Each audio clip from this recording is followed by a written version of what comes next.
Vomaika nanatombo ny vesatry ny loza mitatao eny antoerana ny fomba nampiasain'ireo teknisiany kolasy nanaovana ny fanapohana ny vatobe araka ny faneho-kevitra nataon'Andriamatoa Arnold Rogers, enjeniera ny génie civil. Ho azy azo natao tsara ny nampanao ny asa tamin'ireo teknisiana malagasy ary afaka niara-ny asa tamin'ireo mpamaky vato malagasy mahafeny toetany sy ny vato eny antoerana. Fanadidina avy hatrany.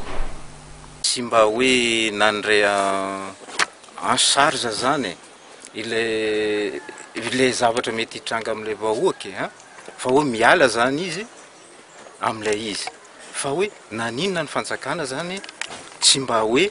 nomena an'ilay gasy zany ilay nanaovana azy be dia be ny ingénieur teo ary ny tenako zao mba nandalo teo zany za zany vao nahita io fracture io zavatra naturel io zany amina resaka vato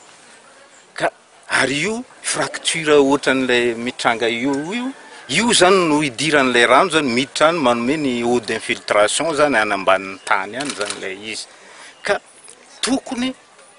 raha atahorany fanjakana malagasy hoe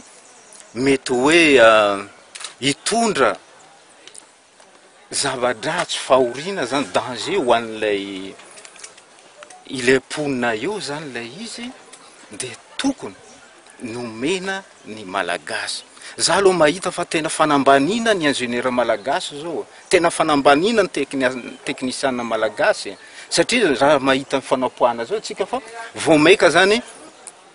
namorona danger zany ho an'ilay vahoaka ponina mipetraka eo zany ilay izy fa tsy hoe nanala ilay danger fa namorona.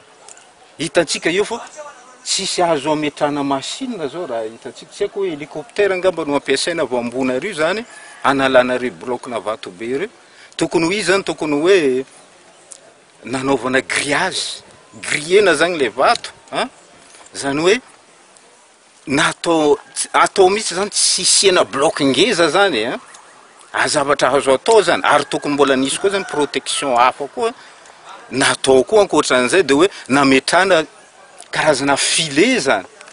izay manohana an'ilay vato